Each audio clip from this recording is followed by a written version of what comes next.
All right. Good morning, everyone. Good morning.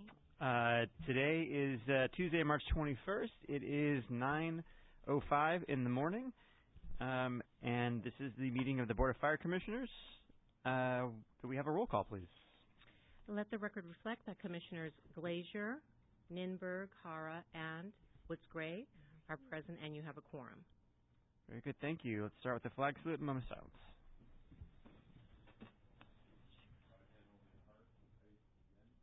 I pledge allegiance to the flag of the United States of America and to the republic for which it stands, one nation, under God, indivisible, with liberty and justice for all. Please join me in a moment of silence in honor of past and present members of the Los Angeles Fire Department who devote their lives to the protection of our community. Thank you. Okay, thank you. We'll start with commission comments. Commissioner Woods-Gray, any comments? Not today? Dr. Hart? Well, I attended the breakfast that the mayor had for the status of women and girls in the city, and I know Rebecca was there as well, and Chief and Chief Everett were also there. It was really a great event, I thought, and you'll be happy to know that the girls' camp was one of the, and that was one of the major things that people check off and donate to. So, I'm actually happy to see Tom Labange in the audience. I know his work with Guangzhou, since for many years I've been attending the Guangzhou events and also Nagoya periodically as well. And so I'm happy to see representatives from the Berlin Fire Department here as well. Oh, yeah. Hi. Thank you so much. Yes, that event was really powerful. I saw that Chief Crowley was on a panel speaking to young girls. The First Lady raised over $15,000 for the girls' camp. Great. And the fire department's been highlighted as a really progressive space for women, which I think is incredibly powerful as well, and a huge testament to this administration and the chief and the commission.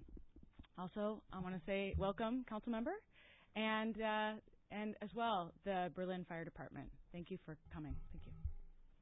I also attended the breakfast, and I was really excited to see that the fire department played such a important position in the presentation, even if we were talking about our numbers that we're under, but the fact that they made an effort to know that this is a place where women will be, can be, and we hope to see more of.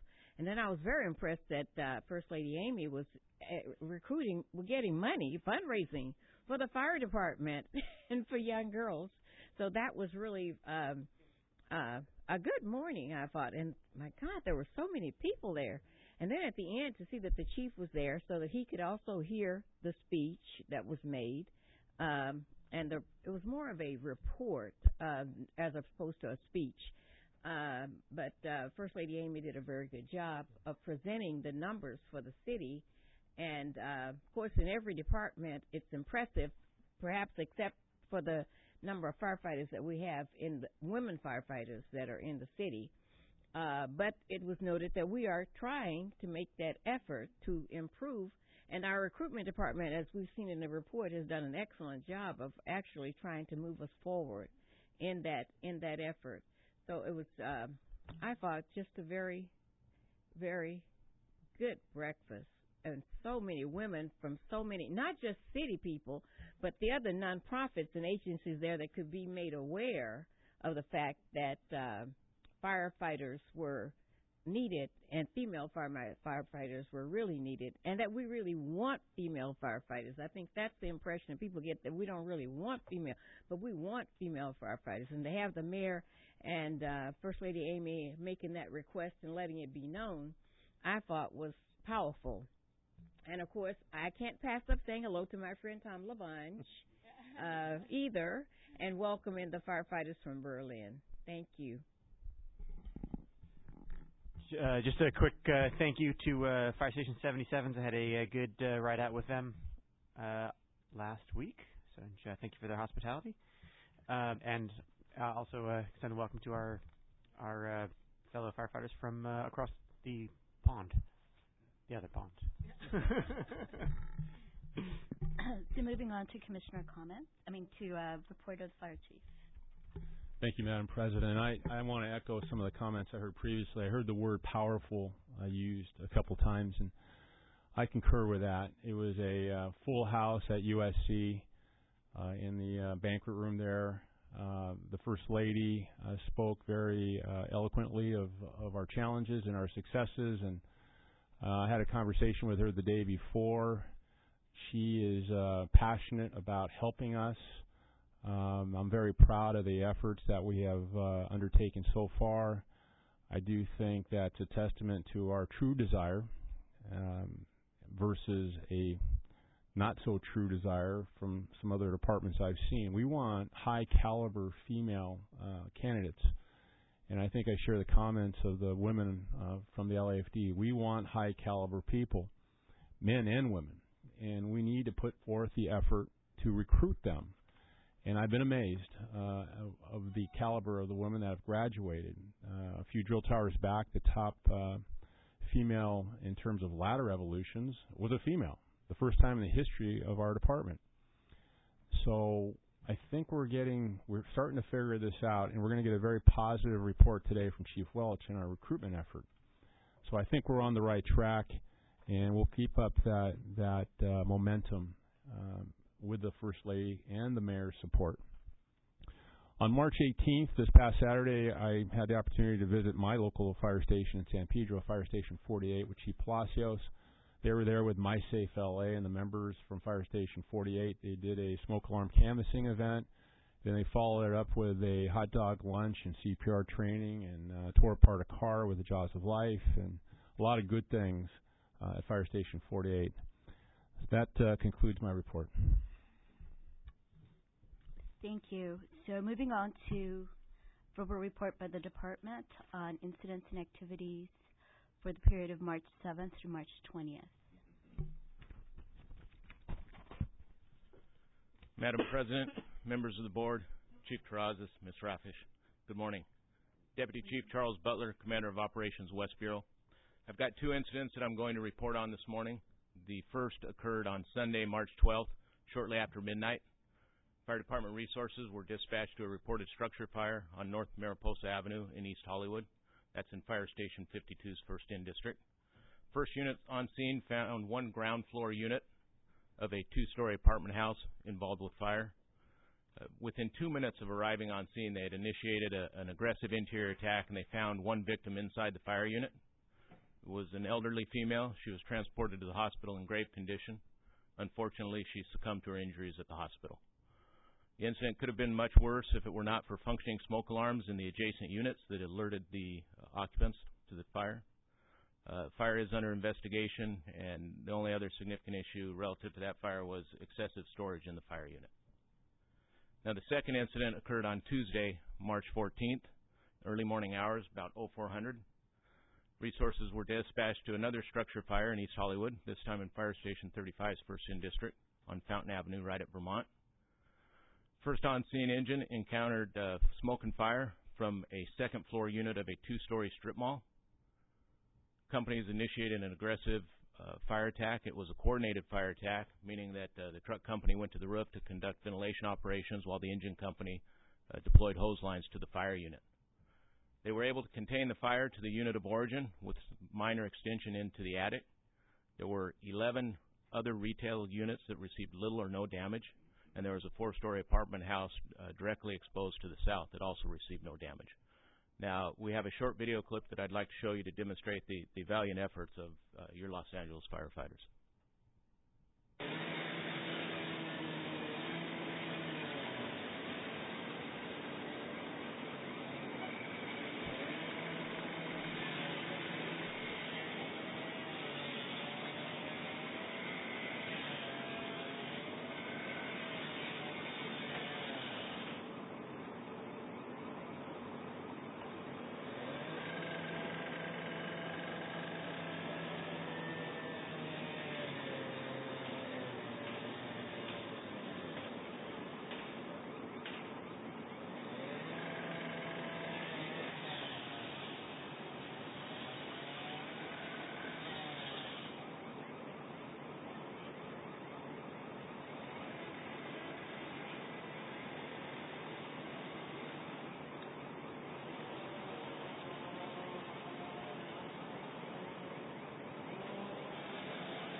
So as you can see, quite a significant fire in that strip mall. And what's really remarkable is a 12-unit strip mall, and our firefighters contained it to the unit of origin. There's not many agencies that can do this. These buildings are characterized by lightweight roof and floor systems, which are prone to early collapse when exposed to this volume of fire. And it's just a tremendous effort. We saved 11 businesses that would otherwise have been out of business looking for a new building to sell their wares from. So also interesting to note that Engine 35 was first in. As you'll recall, Engine 35 was restored thanks to your efforts and efforts of the chief and UFLAC.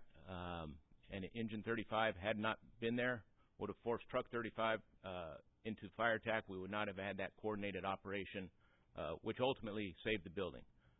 If you don't get that truck up on the roof while that engine's going inside, the chances of stopping this type of fire are significantly reduced. And that concludes my report. Thank you. Okay, sure. Good morning, Madam Park Commission, Commissioners, Chief Terrazas, Council, Ms. Gomez. My name is Philip Flegel. I'm Deputy Chief, Central Bureau. I want to talk about the Los Angeles Marathon that happened this Sunday on March 19th. Multiple Los Angeles City resources provided EMS and public safety to 2017 LA Marathon participants and spectators. The LAFD was in unified command with LAPD and the Department of Transportation in making sure this event ran swiftly. Also, we established a multi-agency coordination group within our Incident Command Post, which allowed us to coordinate the run because it ran through other parts of the LA County in West Hollywood, and also Santa Monica as well, where it ended up. So we were able to coordinate those efforts there. We established our Incident Command Post at the LAFD DOC, which we had all of our agencies there, and we were able to coordinate very well there. In total, 57 patients were assessed, and only 9 were transported within the city of Los Angeles. And that's pretty remarkable from a run of this event. We are always used to having close to 100 patient contacts and several 30 to 40 transports by resources. But I think because of the weather that we had, really helped everybody out, especially in Santa Monica. It was overcast for the end of the event too, which helped them out quite a bit. One thing I do want to know is this just doesn't happen by itself on Sunday. We just don't all show up and then all of a sudden, we have our command post and everything just runs. We put together a field incident management team. We have 3 of them that the fire department's established about 6 years ago. It's a field incident management team 2 has been assigned to the marathon for the past 6 years under the command of Assistant Chief Tim Ernst. And what they've done is been able to have the same group of people from the fire department and also work alongside the same people, the LAPD and DOT, every year consistently to develop a good plan and have it in place ahead of time. And the planning on this began in December of last year, so it just goes to show how much coordination and effort there is behind the scenes. Another good point is because of the size and scope of this event, and also because of the unfortunate things that have happened in Boston several years ago. We ran through a simulation exercise in late February, and it had several different injects of the marathon itself with incidents happening, things that were unfortunate accidents or terrorist-type events, so we could exercise the whole incident command post and the unified command to see how they would react and respond, and hopefully if something unfortunate did happen, they'd be ready for it. So that was one of the big benefits of having this team together and practicing so ahead of time. And just for future type stuff, like right now, we're already planning together for the May Day event that's coming up May 1st and trying to have the same type of footprint, the same type of preparedness and getting ready for that, so that we will be ready for that event when it does happen on May 1st. So that was that. Are there any questions at all for me? Okay, great. Thank you very much. Thanks. Do we have a report of the medical director? No.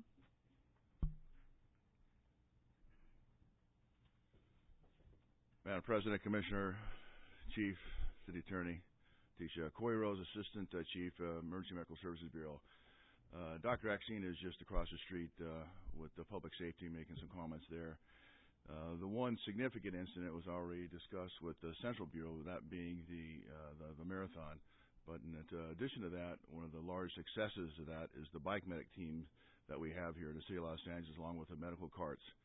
That plays a very significant role not only in this event, but in all the other events that we have around the city to get expeditious care to those people that are in need when that time comes. So that was a huge success. also with collaboration with the other bike medic teams from other departments that we help train and work with on a regular basis. So with that concludes my report, unless there's any questions. Thank you. So, moving on to presentations.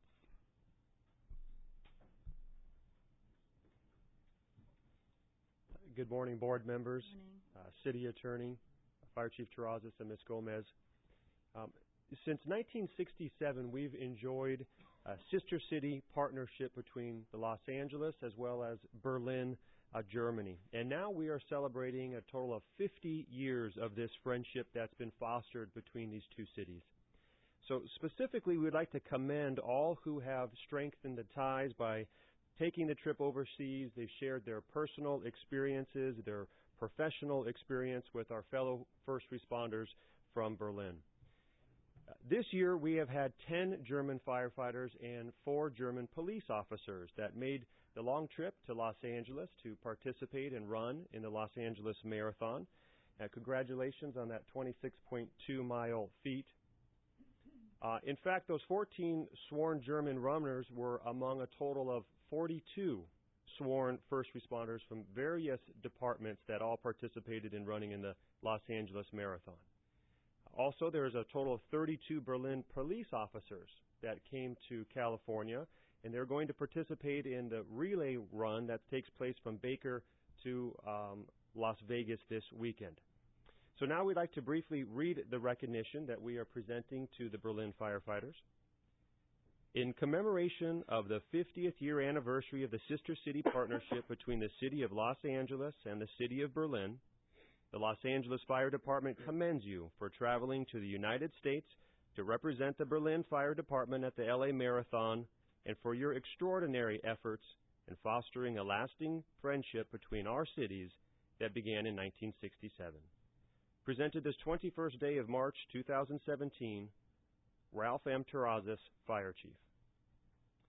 It's also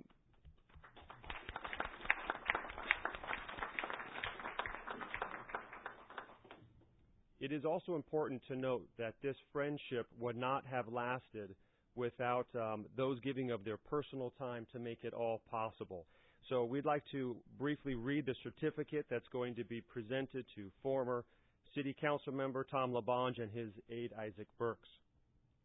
In commemoration of the 50th year anniversary of the Sister City Partnership between the City of Los Angeles and the City of Berlin, the Los Angeles Fire Department commends you for being a champion of this relationship for many years and for your extraordinary efforts to continue fostering a lasting friendship between our cities that began in 1967.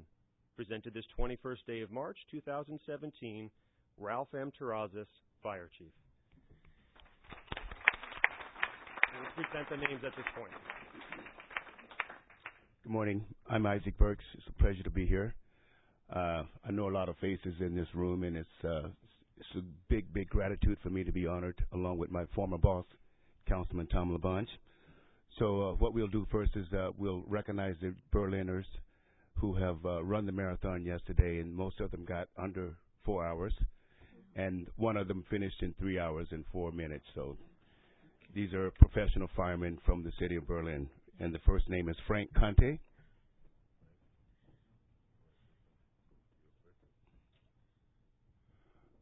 Thank you, everybody. It's a great honor for us to be here in the beautiful city. We are here for the first time to learn how different fire stations are working. We brought a lot of ideas back to our fire department.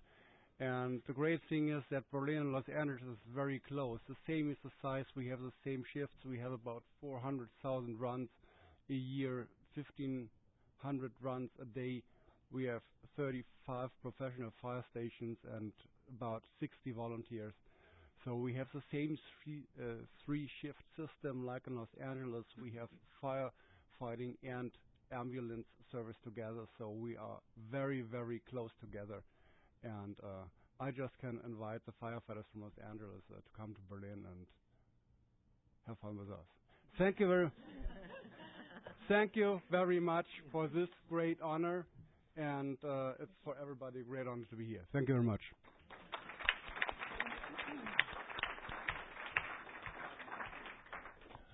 Thank you, Isaac, Councilmember Labange, the Berlin firefighters. We welcome you to our city. Nice to hear that you had a good experience for the marathon. I truly believe that the LAFD is a leader in the fire service, not only in this country but across the world. We will always welcome our brother and sister firefighters from whatever city they may come from.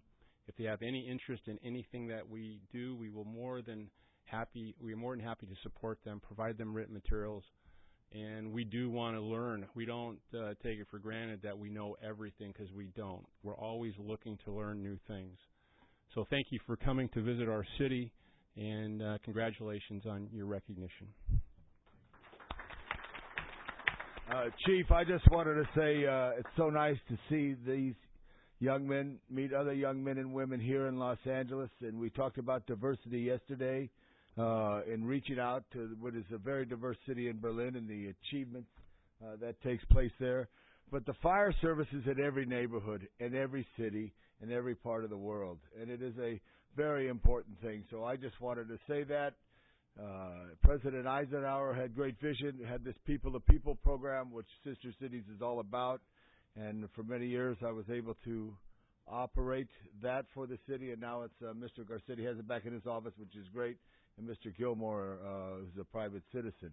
But I'm very proud of Isaac Burks, a former firefighter, who came to my office after he retired and picked up a lot of the arts and culture and representation here for that.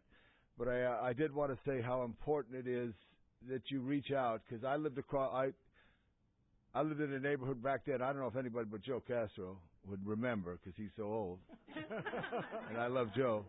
But in the summer months, they would come and burn the lots of Los Angeles. We lived in the hills of Silver Lake, and the fire department would come to your neighborhood, and you'd see a fire-controlled burn. This is like in the late 50s.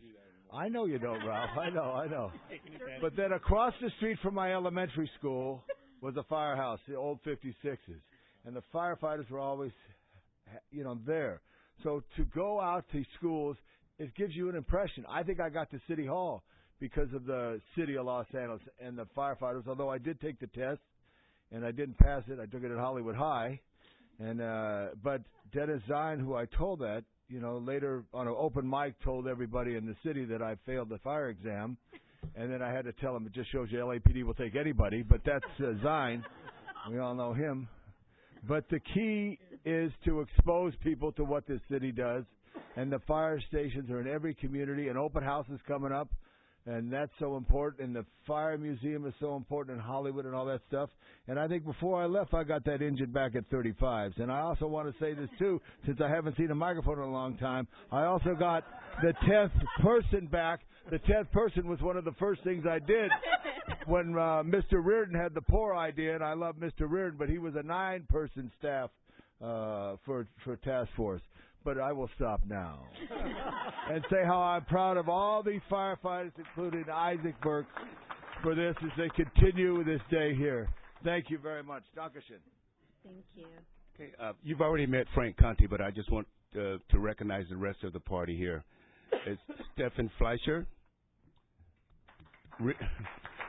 Renee Baumgart, Kristen Bykowski, Stefan Freiberg, Tobias Froelich. Tobias finished the marathon in 3 minutes and 4 seconds. I mean, 3 hours and 4 seconds. Oh, that was Danny? Well, okay, continuing. Ronnie Grayward. One of them was very fast. Ronnie Grayward, Gerhard Manuch,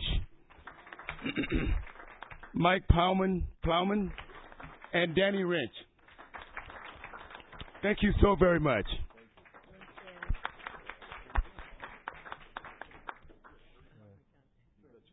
And if I just could say something more about Joe Castro, who for many years served our neighborhood, he's an epitome of greatness. I'm very proud of him, and it's great that he served this city so well. And it's good to see all your commissioners. Thank you for the nice words, and it's wonderful for us to have our guests from Berlin and other parts of the world, because they learn from each other. And diversity really counts, and that's the big thing that makes this city great. Thank you. Thank you.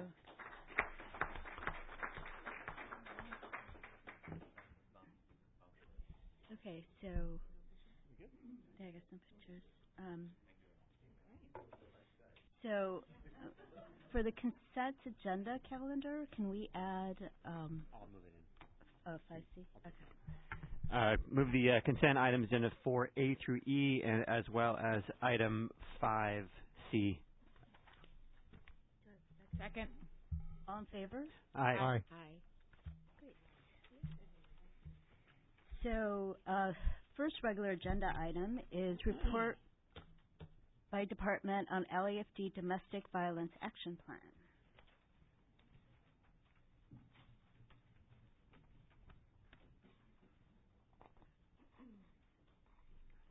Good morning. Good morning. Madam President, Commissioners, Council, Chief Terrazas, Letitia. Good morning. I'm here today to introduce our LAFD's Domestic Violence Action Plan, which is a result of Mayor's Executive Directive number 12, entitled Domestic Violence Services.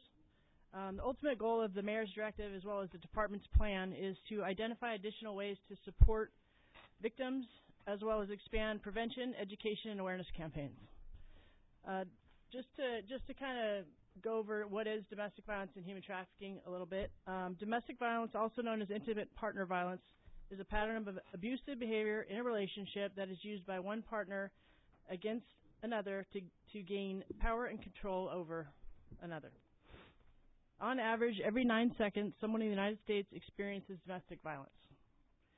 Children exposed to violence in the home are more likely to become victims or perpetrators themselves, thereby continuing the cycle of violence for generations. Because there are links between domestic violence and human trafficking, our plan identifies ways to support human trafficking victims as well. The use of power and control that I talked about over victims are tactics that both batters and traffickers use. Human trafficking, also known as modern-day slavery, is a growing problem all over the world. It involves force, fraud, coercion to obtain some type of labor or sex act. Human trafficking is a multi-billion-dollar industry, second only to the narcotics industry. Los Angeles is listed as one of the top 20 cities in the U.S. for underage sex trafficking. More than 80% of human trafficking victims in the United States are U.S. citizens as well. In conducting research, our law enforcement partners receive mandatory training in domestic violence and human training annually. However, there's no such requirement for fire and EMS first responders. In fact, there was only one state that I found that actually mandates it for fire and EMS, and that was in Tennessee. Fire and EMS personnel may be the only members of the healthcare system to come into contact with a domestic violence or human trafficking victim. Therefore, we may be the only link in that healthcare chain to recognize victims, offer supportive services, and make suggestions for appropriate interventions. So in order to be more understanding and supportive of victims and be able to offer these additional resources, it's important for us as EMS first responders to receive awareness training annually in domestic violence and human trafficking. So that's part of the plan that we've initiated with providing that training. We're also in the process of developing departmental bulletins, one for domestic violence as well as one for human trafficking. A few other areas that we're covering is we're developing domestic violence and human trafficking trifolds to enhance community awareness and to provide information on the supportive resources that are available within the city.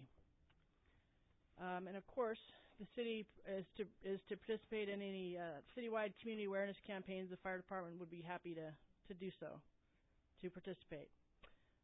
In providing the training, the initial training that we gave, we were very fortunate to enlist the help of experts in domestic violence and human trafficking from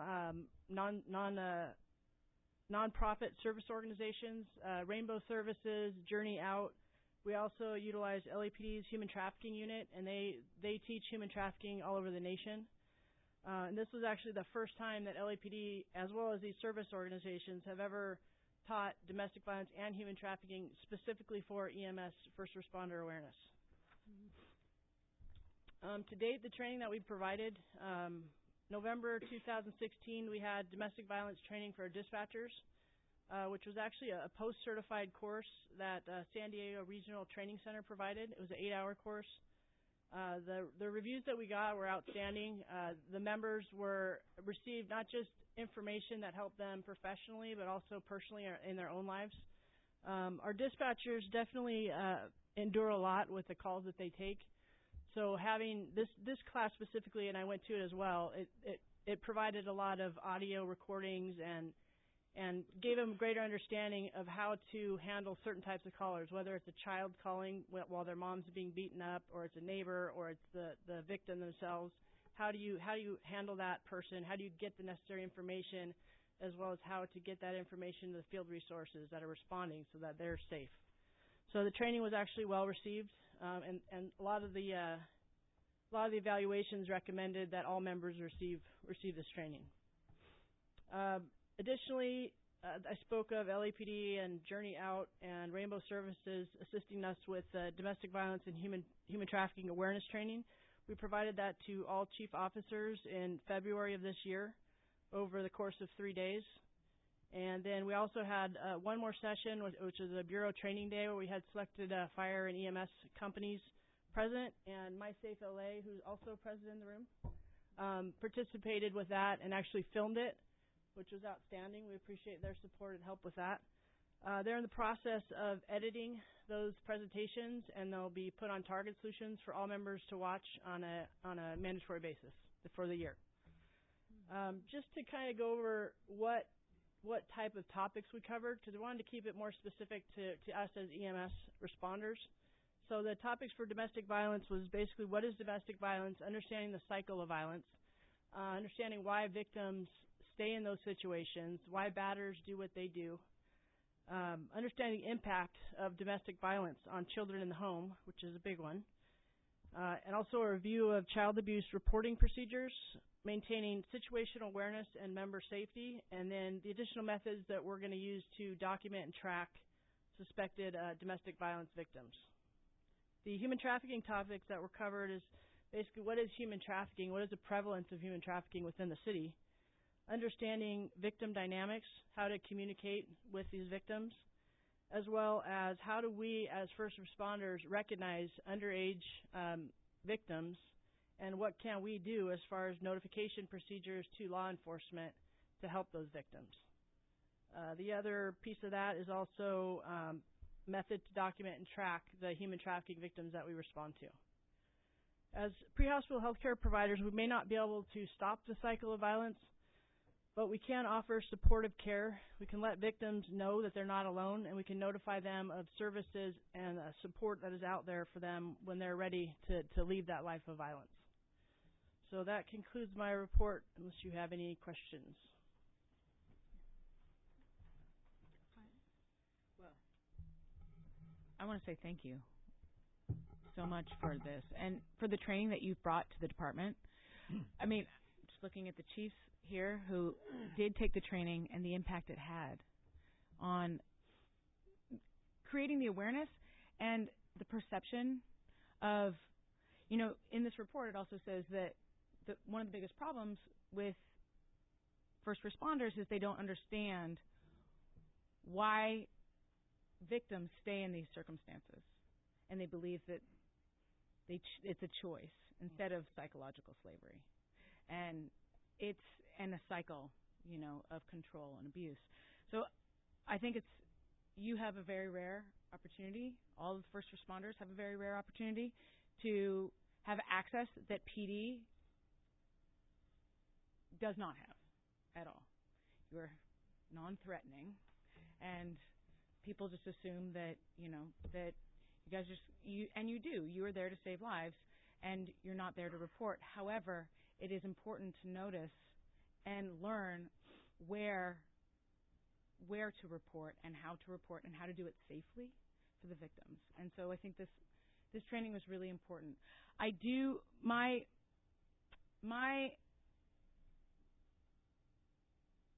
intention is to make this a permanent part of the department.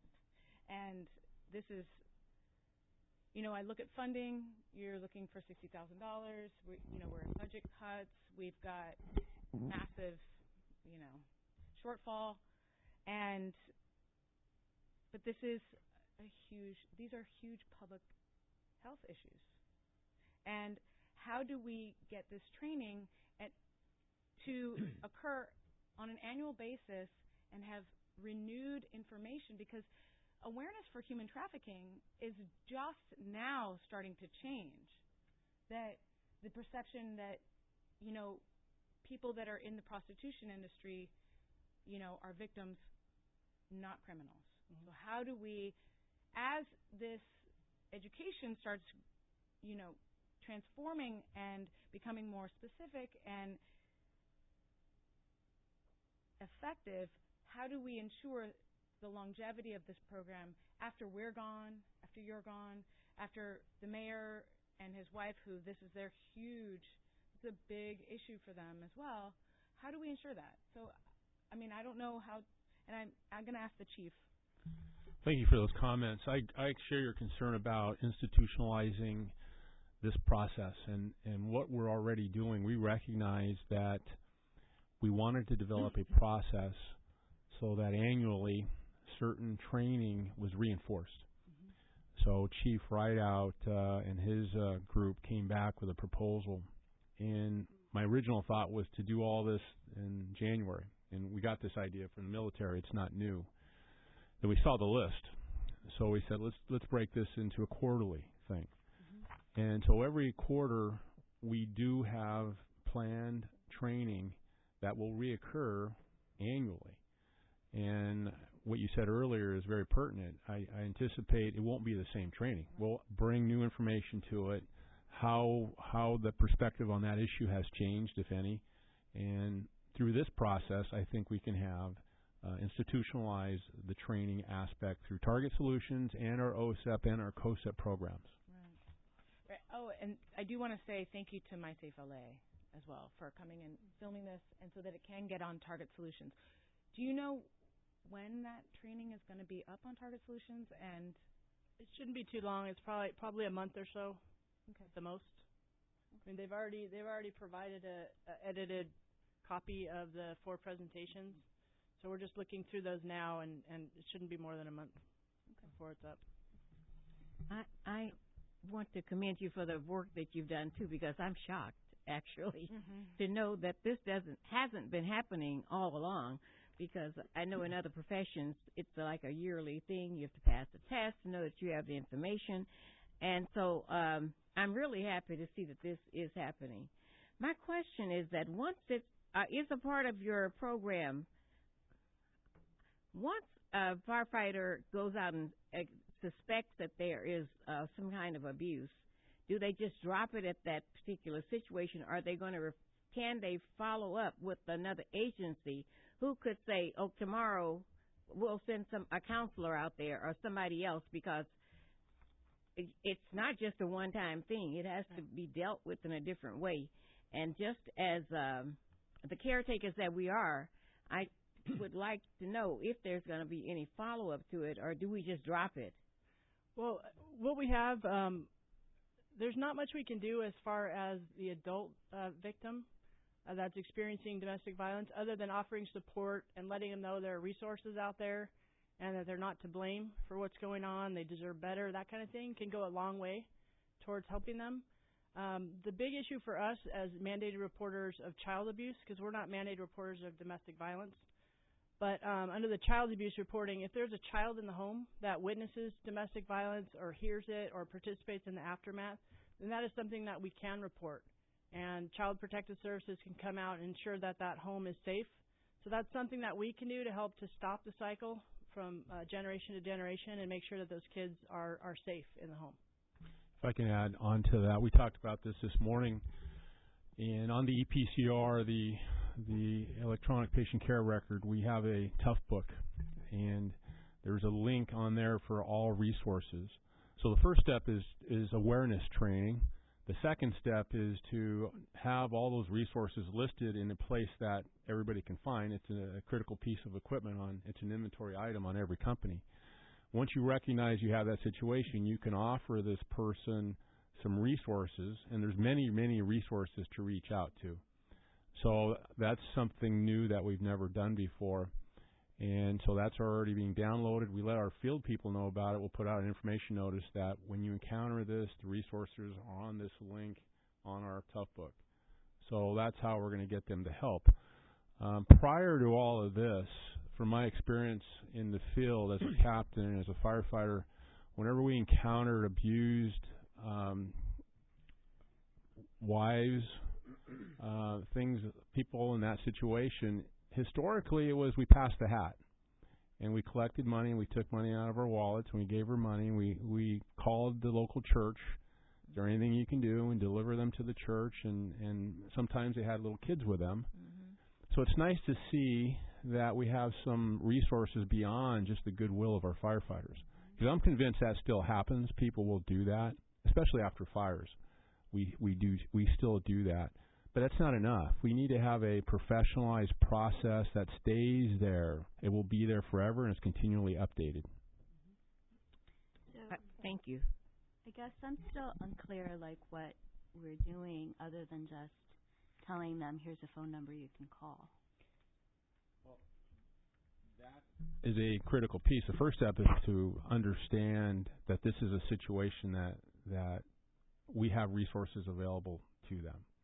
When I went to the first group meeting, the thing I took away was that we have historically done a poor job of asking the second question. The first question is, what happened to the bruise on your forehead? And they usually would say, I fell. The second question was, how did you fall? And I never did that because I'm dealing with the injury. Many times the answer might have been, well, my husband pushed me and I fell, or he punched me, or something like that. So the first key step is to get awareness training, which we've started to do.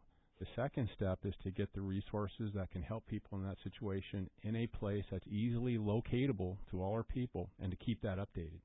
The third piece is to continue this training annually as we move on forward.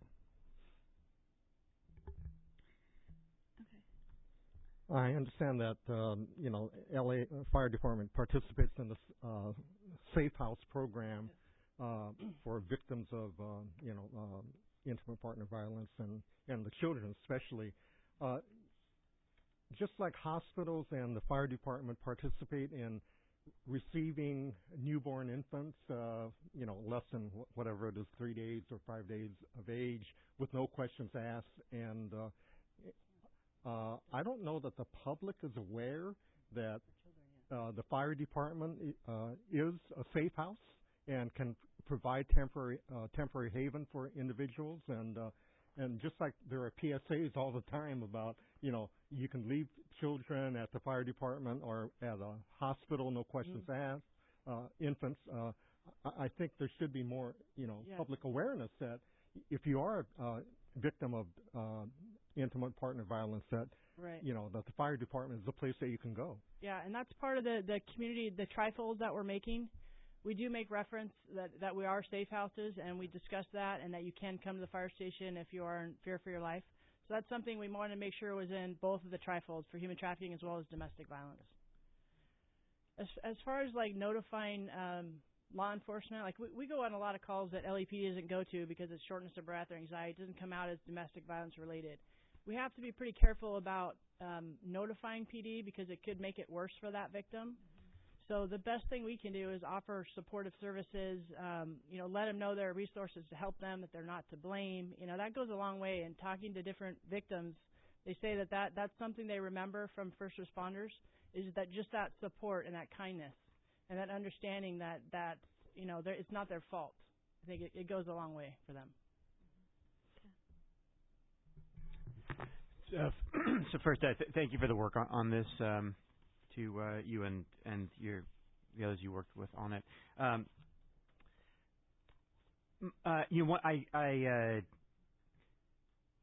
think it's a great report. I think one of the concerns that I always have when we get reports like this is what next. I know the training is, having the ongoing training is great. I think the data collection, the awareness, then coupled with data collection, that's really built the foundation of building an institutional culture that is responsive to the issue. my question is around some of the recommendations in here, and how do we ensure that this report doesn't just kind of, we look at it and we say, great, we got the training box checked, we're done with DV and human trafficking. Right. You've got a couple of accountability metrics in here that are suggested accountability metrics. So I'm interested in developing some timelines for implementation of some of the specific recommendations. For example, having an EPCR tracking button that our folks it's in there for both human trafficking and yes. domestic violence. Yeah, and they're going through now with software updates, and they're training everybody on that topic now and the importance of hitting that button. Okay, great. For those victims. So that's great. So that's one we know that that's happening. You mentioned some specific key metrics here. I'm interested in how we may hear back from you on a regular basis, whether that's annual or whatever.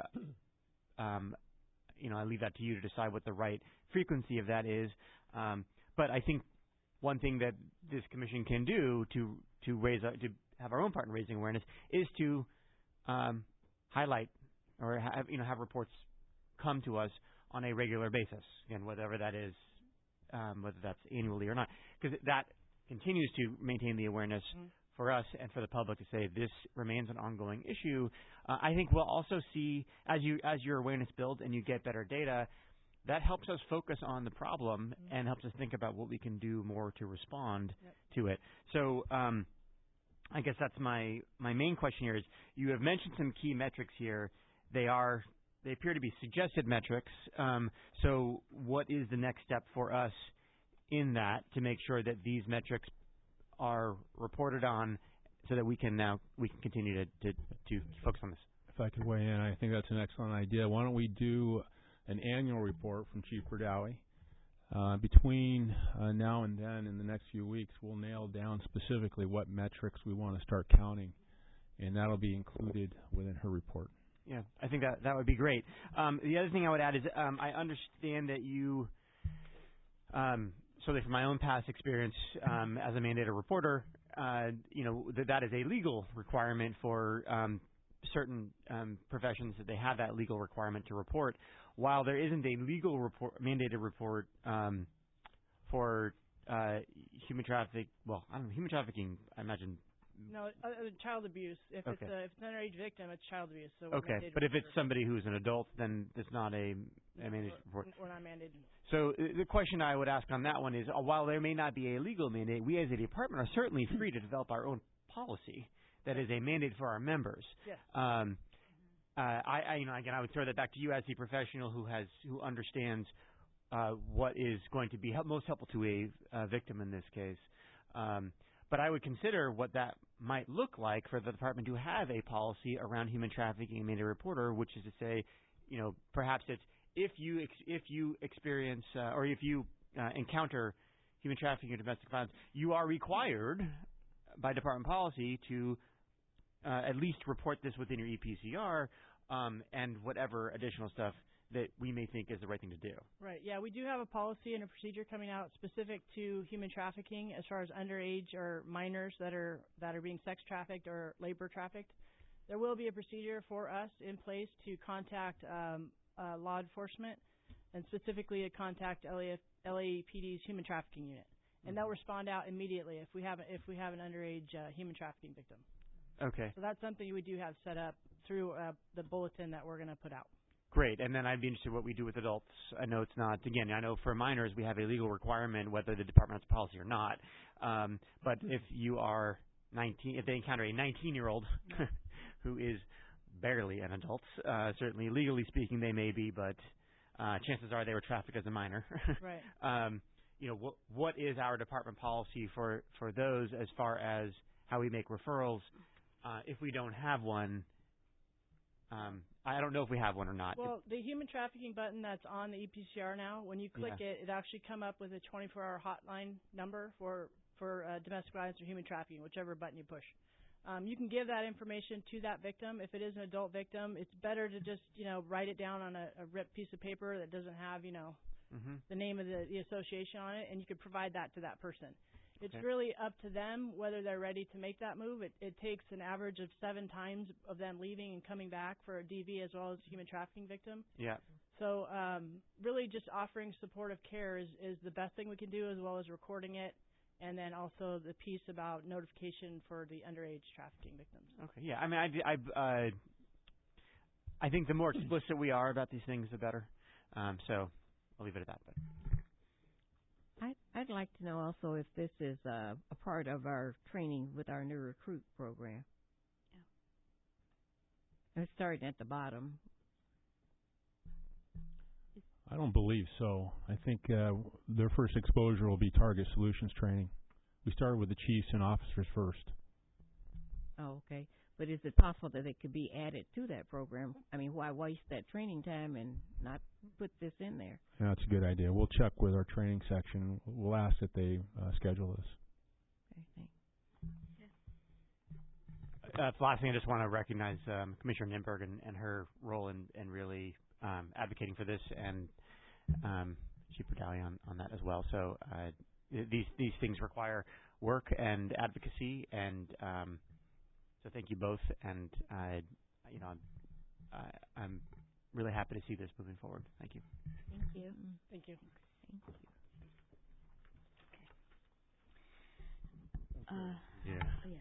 Move to adopt item 5A, adopt the recommendation for item 5A. Second.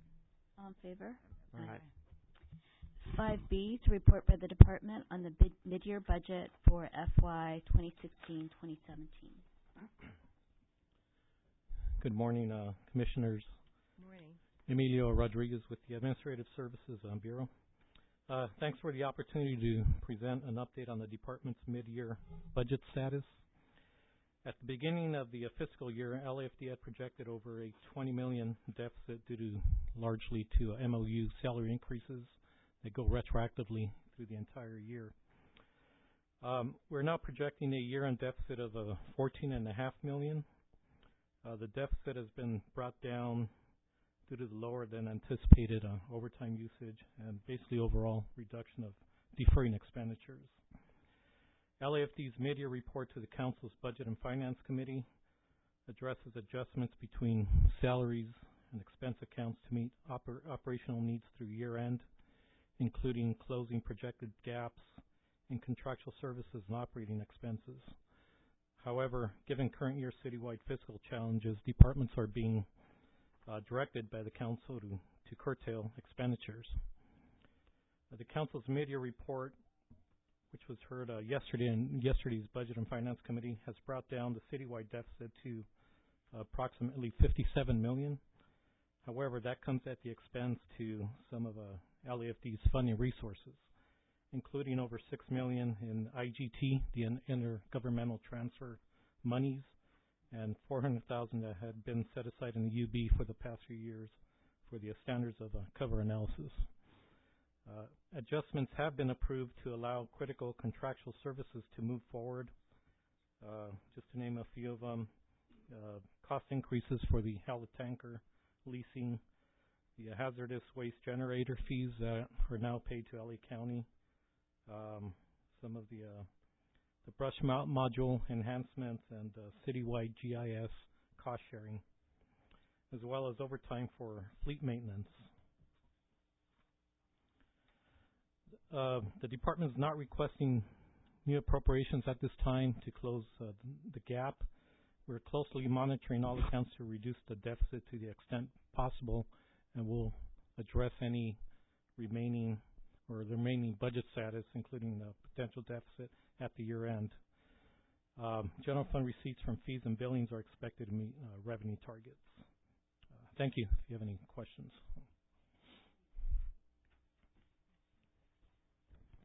Just have one question. When you were talking about the IGT funds, you have about $10 million in reimbursements at the bottom under comments. Is that what you were referring to? It's actually a net of $6 million that was coming back to the city as new revenue. The $10 million was the initial outlay that the city had fronted and is being reimbursed.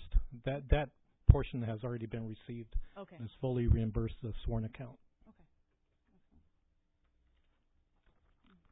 Okay, move to adopt the recommendations for item, which item is this? 5B. Second. All in favor? Aye. Aye. Thank you. So we already did 5C. So 5D is report by the department on the firefighter candidate assessment passing rates.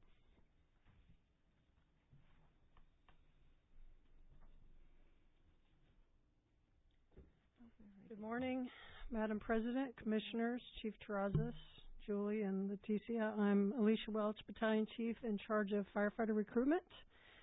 I'm here to update you briefly on the request for pass rates for the firefighter candidate assessment, which was our new written exam that we started in 2016.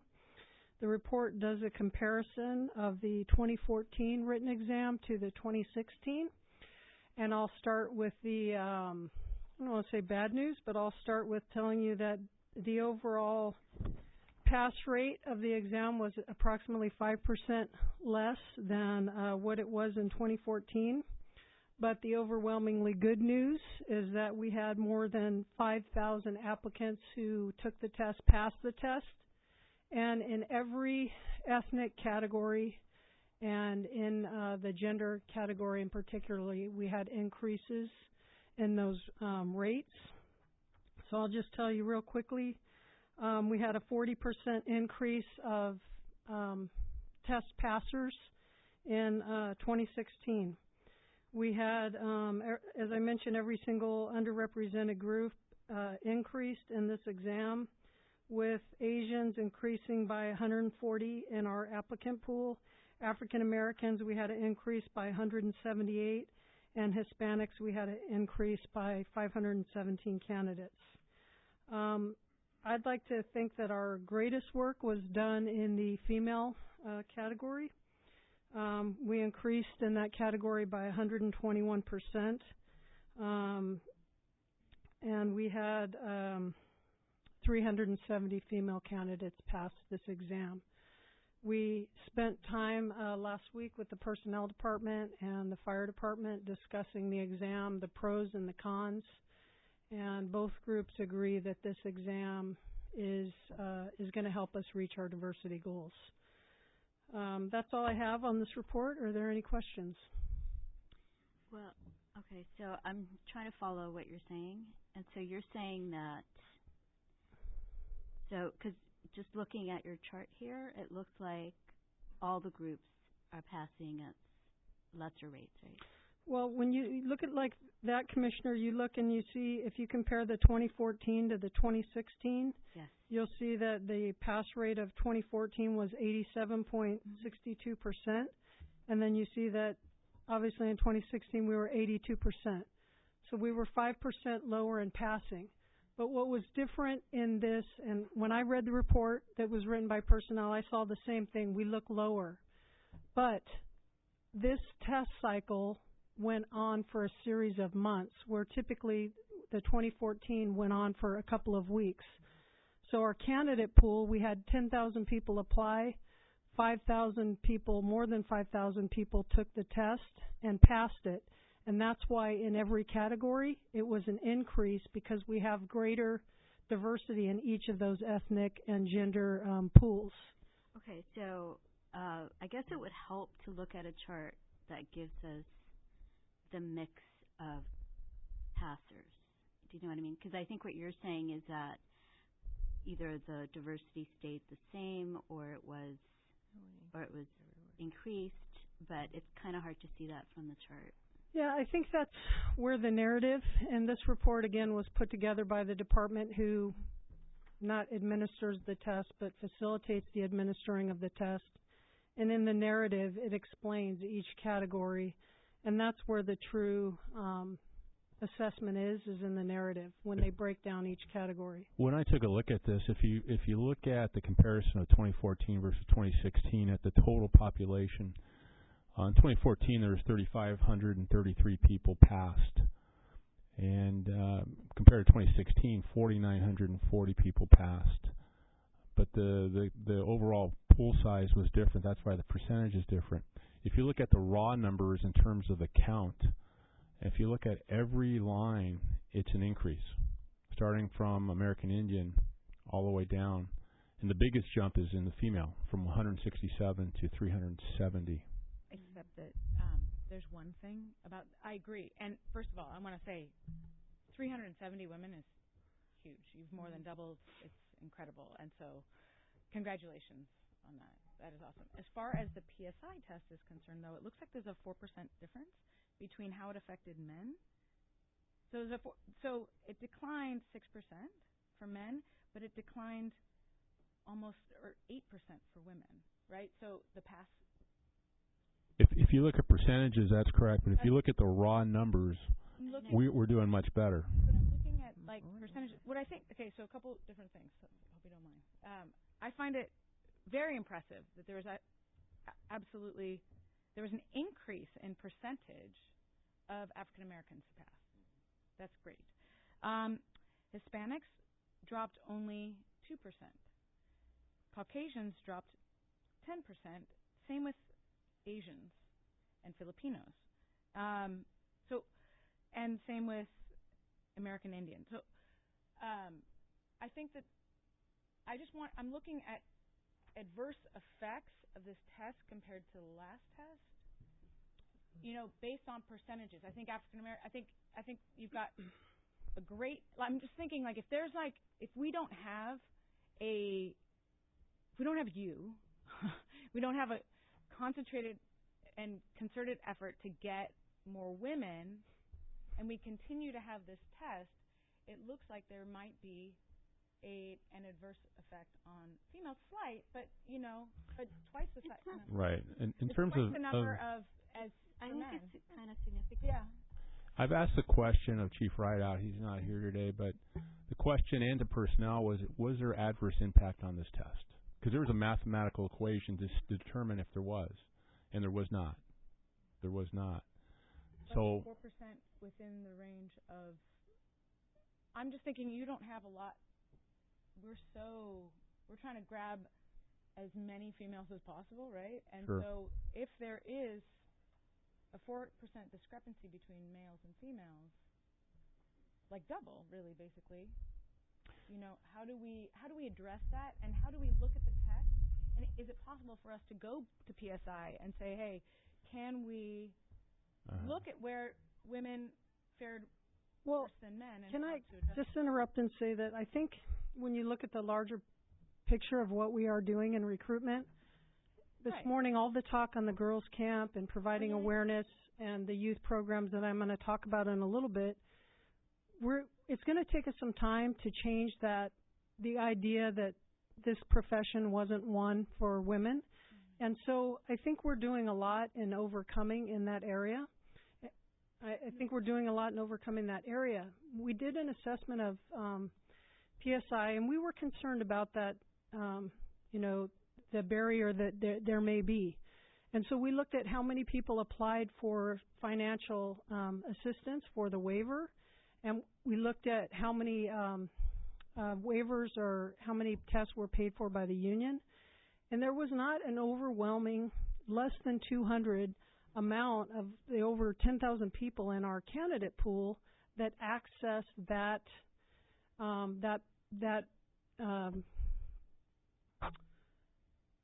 assistance. And so I think it's going to take some time. This is only 1 year that we've used this test. It's going to take some time. And I think when you look at the raw numbers, as the Chief's saying, you see an increase in every category. So those 370 women that we were able to go out and recruit and get to not only take the test but pass the test, and then these women go into the academy and they're not only performing but they're excelling, that's going to take some time.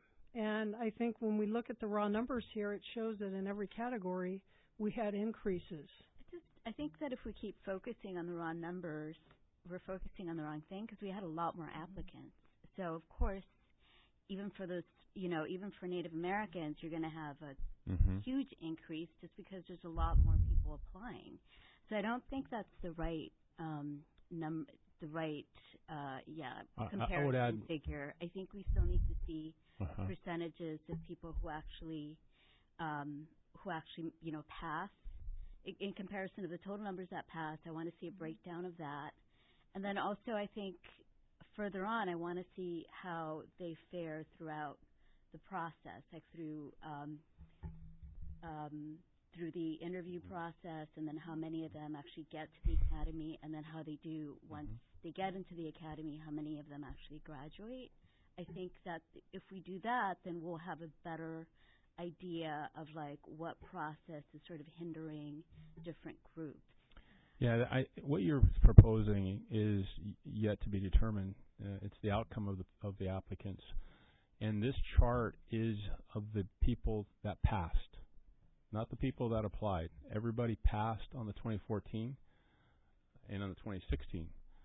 So if you just look at the second paragraph from the bottom, 5,000, nearly 5,000 applicants were successful. That's 40% more. They passed. And now we're comparing apples to apples. We're comparing in 2014 how many passed versus 2016. So I don't really focus on the percentage as I do the whole numbers. The bottom line is the whole numbers are significantly better than they were before. Now, as we proceed into the hiring process, we need to continue to track our success using the new candidate pool. And I want, really quickly. I do want to say, I don't want any of these questions, like your work is incredible. Yeah. So let's get that straight. You've done an awesome job. This is astounding. This is, yeah, I mean, I'm not trying to be pointed about it. I'm just it sounds like the report wasn't put together in a way that is easy to read. I noticed that in the chart when I first read it, but when you look at the narrative and it breaks down the two different tests, the 2014 and 16, from a recruiter's perspective, we went out and did what we were trying to do, increase diversity in every pool. But if there's a different way you need the report put together, we can do that. I just want to know if we can go back, and I'm going to ask the chief this, if we can go back and look at the test and see why, percentage-wise, women fared worse than men on this test, and where. Do you know what I mean? Like your last test, you had mechanical aptitude, which was an issue for women. I haven't seen this test. I don't know. It's a new test. I think it's worth investigating. I think we can ask that of PSI and personnel to come back with a report like that. Yeah. Okay. I appreciate it. I would like to know, you had 10,000 people who applied, and how many people actually took the test, not how many passed it as such for me. I want to know how many actually took the test, and if I could have the demographics of who those people were. That's in the last report I submitted, Commissioner, in the annual report. Those breakdowns are in that report. I don't have that in front of me. Okay, maybe you could email it to me then so I can review it again. So the way I read this is what I see is a recruitment success here. Right, that's what you do. Right, so thank you. So there's a recruitment success because what these numbers tell me is we recruited more candidates, we recruited more women as a percentage of those candidates, and so then I think the question on the table is not about I'd say so then the net result of the pool that you recruited is they took the test, and then we got the numbers that we've got. So I think that raises a new set of questions here, which is I think one conclusion we can make is we had a successful recruitment effort, right? We got more underrepresented groups into the pool. So you can check the box there on a success point right there. The test raises, I think there is a legitimate question here of, as other commissioners pointed out, is why is the passage rate lower? That might be a question of where did we recruit from, and were there certain recruits that fared better on the test, in which case then the conclusion is recruit more from those pools that were successful in the test because perhaps there was a background there that we might be able to then target our recruiting differently. Or it might be that there is some aspect of the test that bears review to figure out if we need to change that. I don't know what the answer is to those things, to those questions, but certainly I think you can look at the number there and say, that's an interesting variance in the passage rate that's worth understanding better. And so that, I would encourage us to understand that better and figure out why. And then we can then figure out what the appropriate action is to take there, if there's an appropriate action to take. But I do think it's important to say why the larger overall numbers are an indicator of success in recruiting. How they did on the test, again, I think it's a different set it's a different analysis that we need to do on that to figure out when the next time happens. Either is there did we see a higher passage rate for candidates who participated in the preparation courses? In which case, then then we know it's really important to get folks into the preparation course. Did we see it from a certain pool of recruits that we felt that we saw higher passage rate? But what I think is, to me, a bright point here is we now have a set of data that can help us target recruitment even better. But it does require us to think about what's on the test and consider if that had an impact, if any, how do you mitigate that impact? So I think that's just kind of a go forward thing. I do think that I think it would be helpful to see the past report that you did with this information sort of stuck together in kind of single charts, so you can sort of trace over time what's going on there. And I agree with my colleagues here that I think it will be helpful to see how folks do through the academy. My hope is that at this point they've passed this. They have to pass the CPAT already if they took the written. Okay, so so we got a good pool here, and we're going to start random sampling this pool. We're already random sampling this pool to fill our current classes. So in theory, we should start seeing an 8%. As far as gender is concerned, 8% of our future classes should be. We have been. We've seen that in our last two classes. We've seen increases in. I know we've seen increases, just meeting that 8% number. So I look forward to seeing how that continues to shake out. I think it's this will always be a work in progress for us, right? So we're going to continue. We're going to continue to work on it. And I know we brought up the youth programs again, but just to put in a plug for those, to me that is our sustainable future pathway for increasing to get into the levels of diversity we want to get to within our department. And so I'm pleased to see that effort continuing to move forward. Thank you for all your work. Thank you to your team. I know this is a team effort from a lot of people, and we are. I think this, notwithstanding the questions about the analysis of the testing outcomes, I think we can conclude that we had a very successful recruitment effort this time around. And as a department, I think we should be proud of that. So thank you. Thank you for all of that. So just because I think there's two different issues that we're talking about. One of them is what Commissioner Glazer talked about is, did we get the right candidates and how did they fare? That's one of the things that we're going to sort of try to figure out when we dig into the numbers. But also, I'm still not sold on the test. Did the test have disparate impact at different groups? I want to see that. And I also want to see how other, because I know that it was relatively new when we started using it, but there are other departments now that are using it. So if maybe we can get a separate report about, if we can get it, because it might be proprietary, but probably not, because it's just aggregate data, if we can get it from other departments who are using it, what their mixture looks like, and how women fare and how different groups fare who use that test. We'll come back with the answers to those questions. And I think PSI is our go-to source for the data because they provide their test to other departments as well. Right. But thank you for all your work. Because from your perspective, what you do is reaching out and getting people to look favorably upon our department and think about having a career here. And a lot of people are definitely seeing that potential here. Mm-hmm. So thank you. Yes. Thank you so much. Thank you very much. Yes. Thank you. Okay. Move to adopt the recommendation for item 5D. Second. All in favor? Aye. So now 5E is report by the Department of Fire Prevention Bureau outstanding receivable collection process enhancement.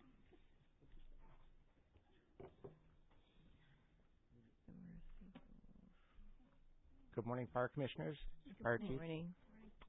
I'm Mark Davis with the Administrative Services Bureau.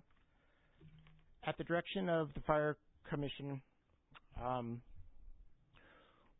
we were asked to meet with the Fire Prevention Bureau and the Administrative Services and develop a modified procedures for our fire prevention on collectibles.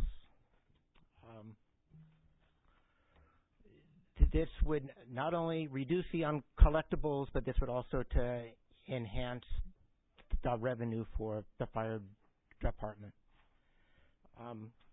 All of the requests for permits for inspections and FPB services need to be prepaid.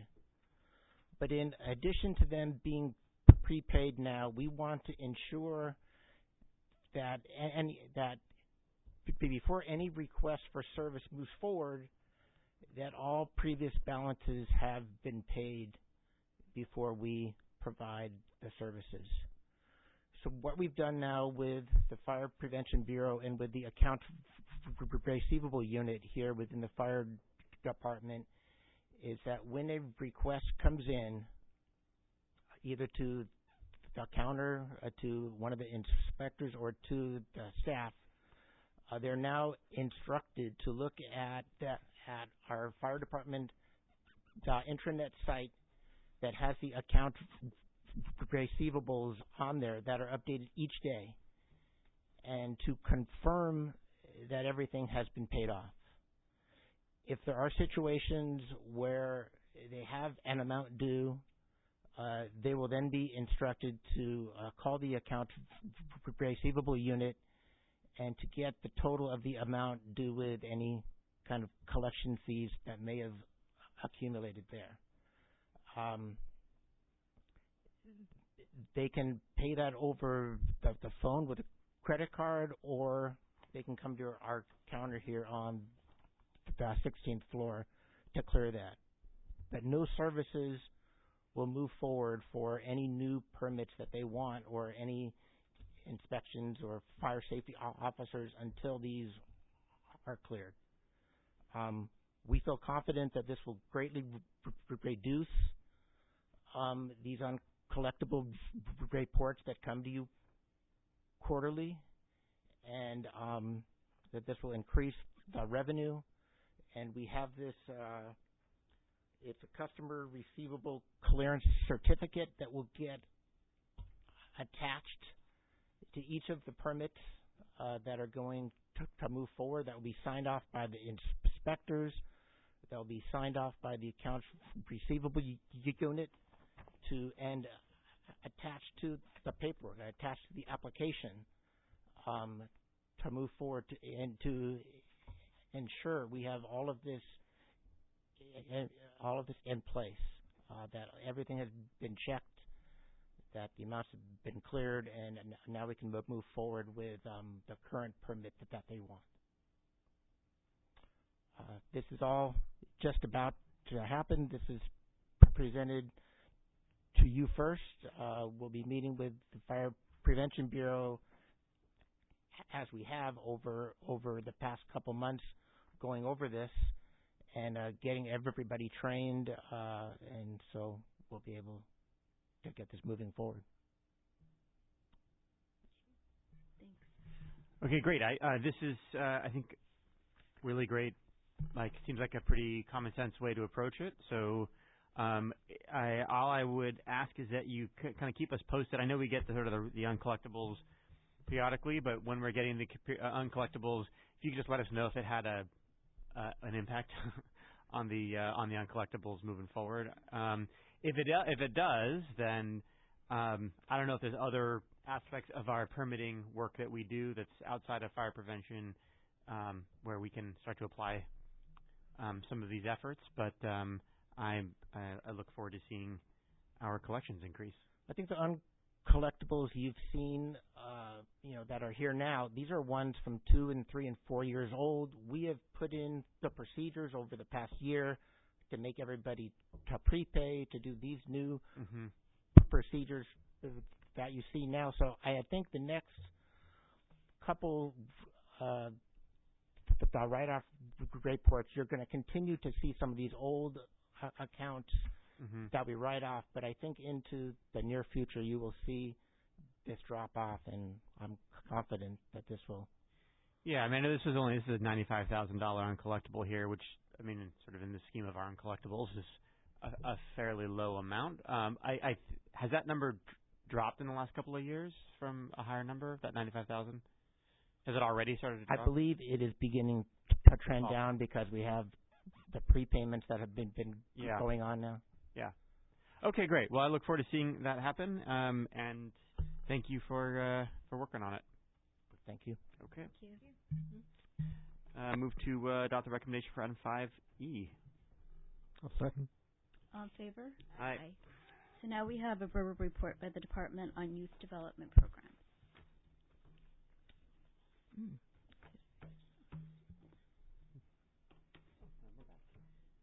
So it's me again, Chief Welch. Good morning. To report on the brighter side of recruitment, kids. There's a lot going on in that area. This meeting this morning talked with a big initiative from Mayor Garcetti and the First Lady, Amy Lane Wakeland, the first inaugural Young Women and Girls Summit at USC. I wasn't able to be there because we were conducting senior project coordinator interviews for our youth development programs. We had 19 applicants, and 4 have been asked back for follow-up interviews. From my understanding and all of your conversation this morning, a big point of conversation at the summit was the girls' camp. So we're looking forward to hosting our next camp coming up here in a couple weeks. On March 16th, Dr. Jackie Fila, Commissioner of the Commission on the Status of Women, delivered a speech at the United Nations at their headquarters in New York City and talked a lot about our efforts here in LAFD, which prompted a lot of collaboration and a lot of reach back into our department. On Friday, March 17th, Jeremy Overstein posted a new video, a third video on the girls camp, and within a couple of days we had over 12,000 hits on social media. One thing we're trying to do to get a better grasp of what's going on in youth programming is create an annual calendar, so all the different programs will be strategically scheduled in there and they will build off of each other. We're also looking to have 2 formal graduations very similar to LAPD's youth graduations. We believe that having 2 formal graduations as opposed to 15 informal ones will get more political support and backing that we'll need to carry on these programs over time. High school magnets, we have 2 active magnets right now. Wilson High School has 28. The information of note at Wilson High School is they recently were awarded their specialized secondary grant by the California Education Department, which will give them the money and the training they need to develop their own curriculum in-house. Banning High School has 70 participants. They recently finalized their agreement with LA Harbor College and are now teaching college-level classes in their 2 fire and EMS classes, so those kids at Banning are getting college credits. Monroe High School has not yet become an official magnet, but they are a fire academy. And one of their cadets, Diego Gutierrez, graduated from the Macomb Fire Academy there at Monroe, went off and spent 4 years in the U.S. Marines, and has now come back and just got a job offer from Chief Terrazas and started in Drill Tower 81 yesterday. So that's a success story. Mark that down, sir. That's that. I'm giving you stats for one success right there.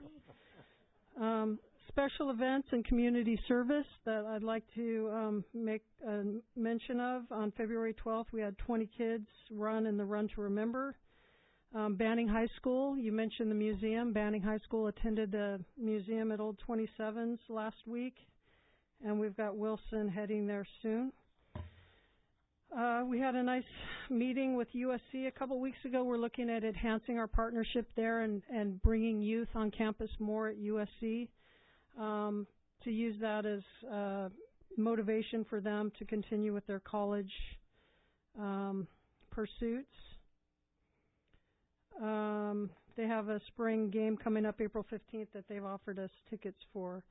Some areas of concern regarding the high school magnets. We need to provide some support to Dorsey. And regarding the cadet program, we have 52 cadets in Operation Valley Bureau. They're testing their cadet orientation. They're in phase 3. They'll be finished next month, and once we analyze that program, we'll look at starting a 4-bureau cadet program in July. We're going to have our first ever LAFD Cadet Academy, so some of our cadet folks from long ago, they never had an opportunity to go to an academy, and we'll be hosting our first academy in June at Drill Tower 81. September 24th, we'll have a muster at Drill Tower 81, bringing cadets from all over the region. Youth Fire Academies, we have 2 going on right now, one at Harbor, started March 11th, and it's got 98 participants in that. And then we started at Metro Fire Academy last weekend, and they've got 74. ELAC, East LA Youth Academy will start April 15th. So I'll finish this up with Girls Camp. This will be our second Girls Camp that we've held on April 1st and 2nd. It'll be at Drill Tower 81 in Valley Bureau. We're getting a lot of support from our friends at Valley Bureau. There's been a lot of talk about an ongoing 5-year plan and support, political support and financial support for hosting our 2 girls camps a year. And if you want to see numbers increase in the testing, in every area of the testing in the academies and into the field, I think that's an area that we've agreed upon where we have to start providing awareness. So this is a big step. When the chief talks about us leading the way in terms of a professional fire service, we've got women coming to teach at our fire academy and also borrow our model from El Segundo Fire, Alhambra, Beverly Hills, Oakland, Alameda County, Lacey, Sonoma, and Seattle. And if you don't know where those are, they're in Washington. We got volunteers coming from all over the country to teach at our camp. We've got volunteers from Councilwoman Martinez's office, volunteers from the commission, and we've got volunteers coming from professional firefighters who are going to come and support our camp as well. Back to the video, so that you guys understand, so that we all understand the impact that these camps are having. That third video got posted, I think, on Friday night.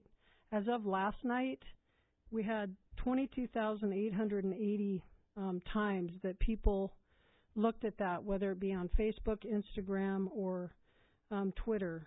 Over 11,000 people viewed it on Facebook, and 827 people engaged in a like, a comment, or a share. Instagram had almost 8,500 views with 882 comments, and Twitter was in 1,200. So what that tells me, from the first time we launched our camp video, we were getting some interest, but not the level of interest we have now. And why is that? Because we've got the fire departments on board, our fire department families on board, our commissioners are on board, our partners at the mayor's office and our city council members are on board with supporting us, and the word is getting out. So we had the camp capped at 120 participants, and that registration is already full as of the weekend, and we're 2 weeks out.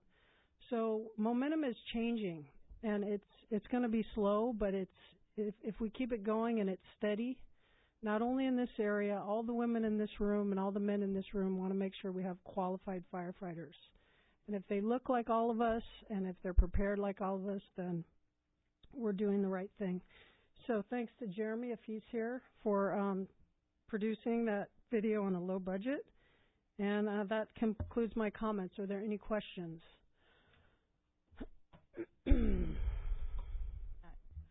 Well, I do want to say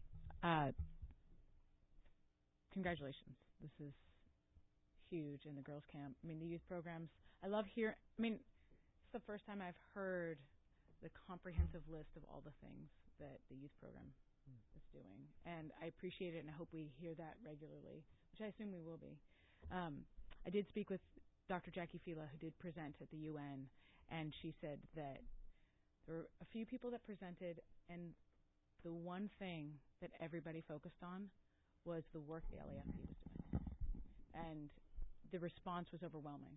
So, and that is a testament to you, it's a testament to your work, it's a testament to the chief and this department. So, I know that you're going to be getting a lot of emails from a lot of different departments. She met with FDNY, I don't get it mixed up, yeah. And they were very impressed, and well, they could use the help. You don't need to tell me. Yeah.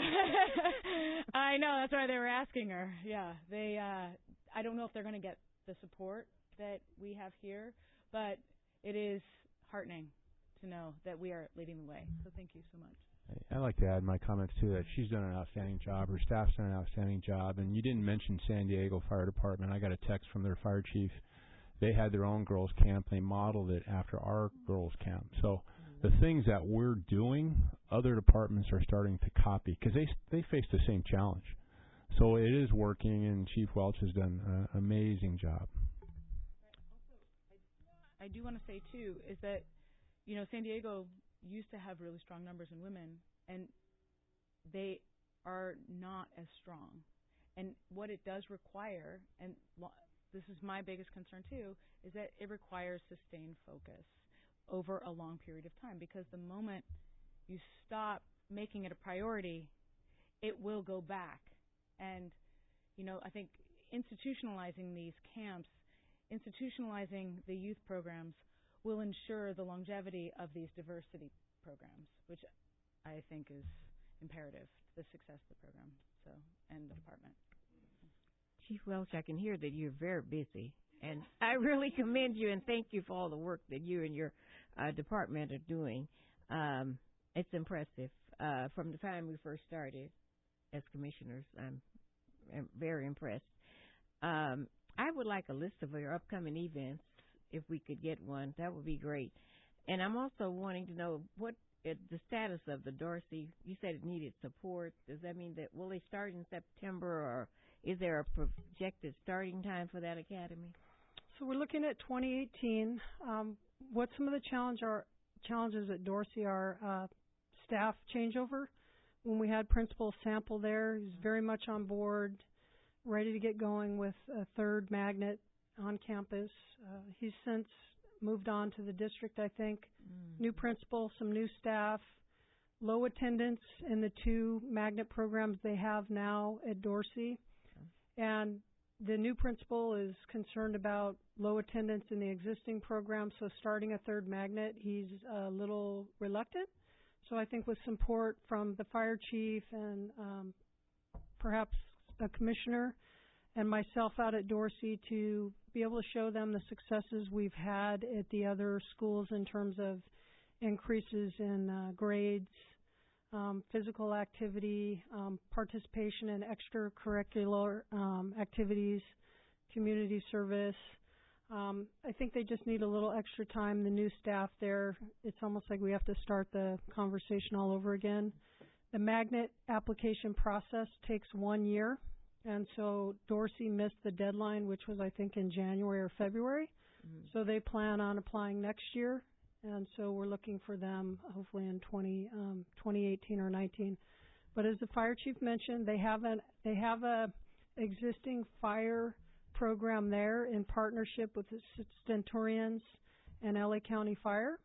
And so we spend 1 day a week there supporting that fire program to show that we're committed, LA County's committed, the councilman in the area is committed, and we're all committed to supporting Dorsey to get them to be an official magnet program. Okay, thank you.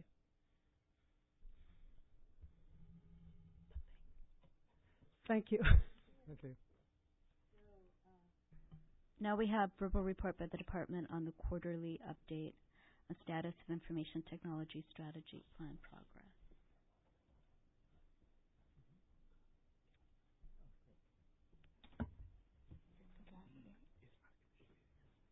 Madam President, Commissioners, Chief, thank you.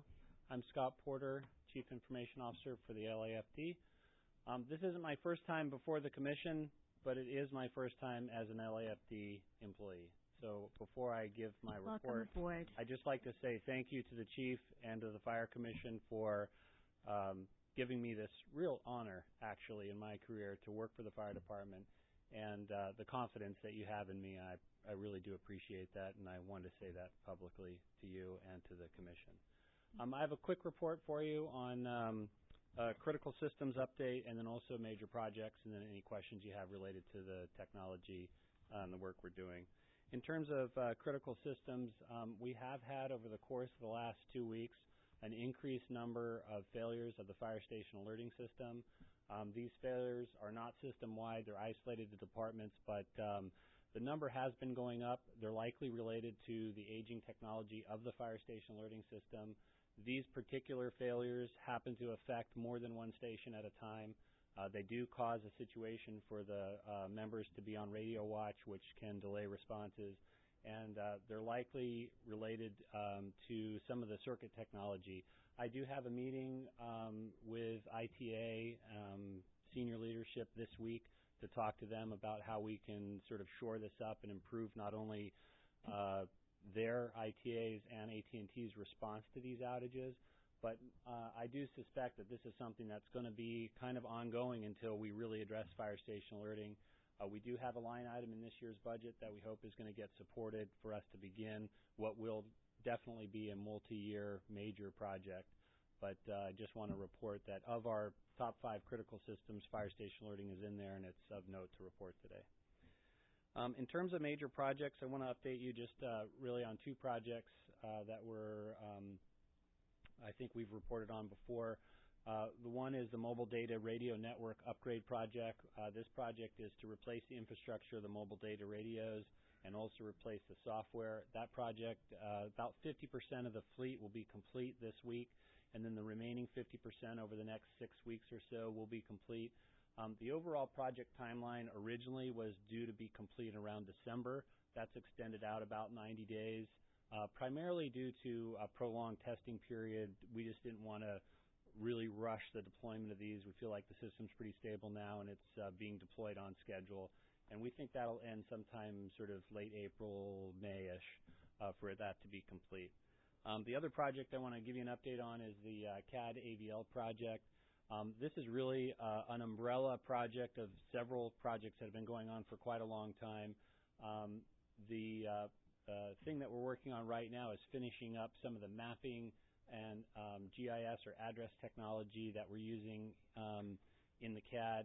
The MDN project is also a piece of that, and then we have another budget request to really finish off AVL, which is really the final and probably the most critical piece, which is actually now tying the units locations to recommendation. We've actually started design work. We have a pretty good plan, I think, right now. We'll be modeling some work that FDNY is about 3 years ahead of us, but they have a very similar CAD and technology setup. We think there's some great lessons learned, and we've got good relationships there. So we're ready to really begin that project as soon as the MDN or the mobile data project kind of is complete. We don't want to take on too many at once, but we expect to see some major development effort in that, certainly starting before June, July, and going throughout the summer. So that's my report. If anyone has any questions. Welcome aboard. Glad to have you. Thank you. Thank Appreciate you. that. Thanks. Thanks for the report. Yep. Thank you. Okay. And we don't have any public comments, so we can. Oh yeah. Oh, that's right. We have.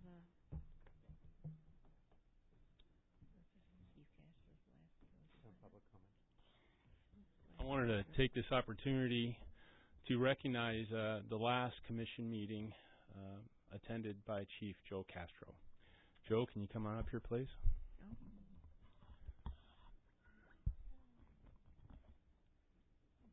I'll turn the mic over in a minute, but I've known Joe for 20-plus years. We have a strong mutual friend, Tom Ottman, and as I was thinking about our relationship over the years, the reputation of Joe Castro is well known throughout the department. I've been inside of buildings on fire with him. I've been on the roof of buildings on fire with him. And I would go with him on any fire we have in the city of Los Angeles. I have that much confidence. And when I was first appointed to this position in late 2014, Joe called and said himself and Chief Castro wanted to come over to Fire Station 3 to talk. I said, come on over.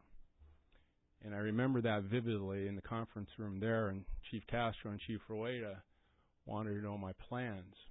And they said if I would have them, they would remain in their position. And I said immediately, you're in. Let's start working. And he has done that. He's been the courageous leader on the fire ground. He's been the intellectual leader in having discussions with our younger members about the importance of maintaining their paramedic certification. It would have been easy just to say, to go along with the culture of our department, to say, hey, don't worry about that paramedic stuff. You can become an AO. But Chief Castro called that person up to his office and said, hey, we hired you on the premise that you were going to maintain your paramedic license. And the young member said, well, I'll have to think about it. And Chief Castro, to his credit, said, okay, well, we'll miss you. And I repeat that story a lot because it really sends a message. It's easy to go along, but he's a leader that sometimes has to take the unpopular position, and he has never, ever hesitated. When I gave him a task through a text or something, his response usually was, we're on it. And you can't ask for anything more than that. So I would have been remiss to let this opportunity go by without recognizing the outstanding contributions of Chief Castro, and I want to give him an opportunity to say a few words at the mic. Chief.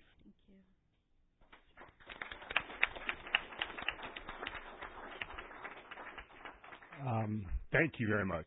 A couple of things. One is I do recall a period of time right after Chief Featherstone was serving in the interim fire chief role, and I was up here at headquarters for some reason, and I had to get a message to him, and he was in fire commission, and I walked in here, and I looked at him, and all the complexities of fire commission. I really thought to myself, boy, that poor guy. He's got to come here every 2 weeks and go through all this bureaucratic stuff, and then lo and behold, he called me probably a month later and asked me to come down and take Chief Rueda's place, and now 3.5 years has come by, and I've been to 60 of these. And as I was telling Commissioner Glazer today, I've come away with the believer that this system works. This system of oversight, accountability, a fresh set of eyes on our politics, our operations, and this twice a month meeting of the minds and the follow-up, I think, largely results in the advancement of our organization.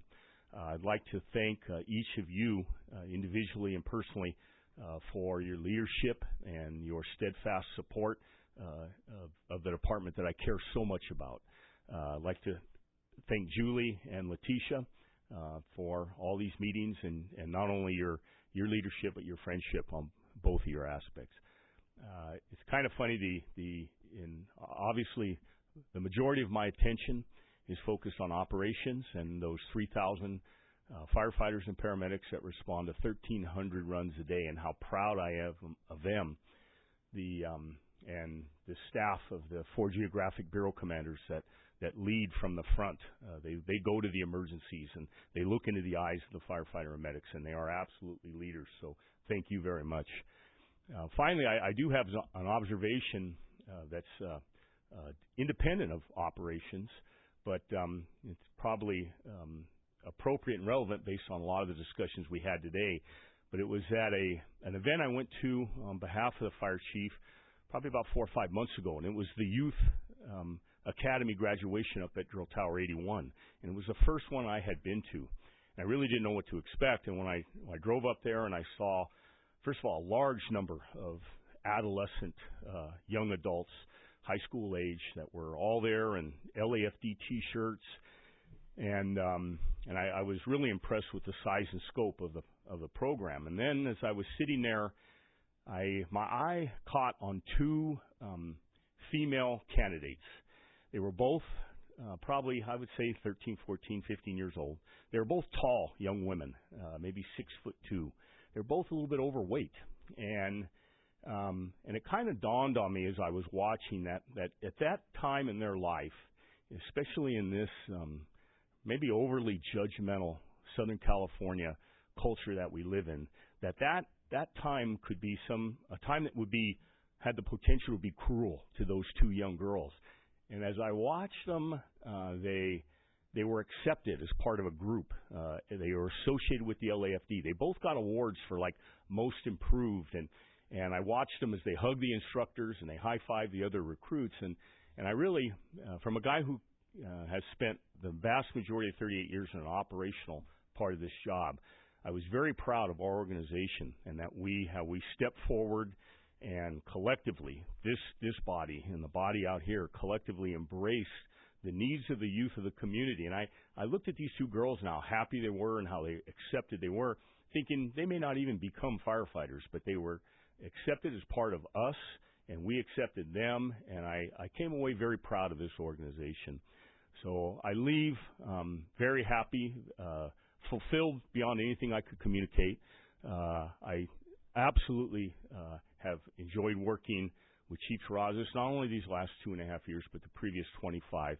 The respect I have for him and his ability to listen and his judgment, again, is hard to communicate. And finally, a nod to my successor, Chief Al Poyer, and I leave absolutely convinced that emergency operations will be in good hands for many years to come. So thank you very much for this.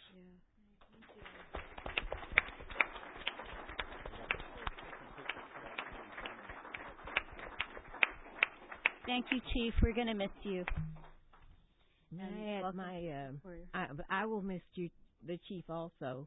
He's always been very helpful and tried to include us, at least me, when I came on, to see if I had a problem, a concern. He was always willing to answer it. And I'll especially miss the handwritten holiday cards. Those are always beautiful. Thank you very much, and good luck to you in your new life.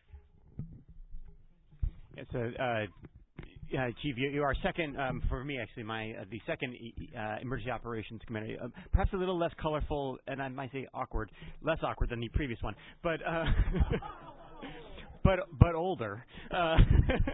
But it was great to have you as part of West Bureau down the street from where I live, and your contribution to the department in your current position, I know, will not soon be forgotten. So thank you for all your service to the department, to our city, and best of luck with what comes next. Yes, and I also want to say thank you so much. I'm, as the newest member, I've been only here for a year, maybe a little more. A little more. Thank you. You've been extremely supportive of these new ideas that are being brought in and implementing them. You're attentive and you listen. I personally am going to miss you and your wealth of knowledge and your, from taking, the first thing you did was, take us on a trip and in the helicopter and show us around the city in a perspective I've never seen before.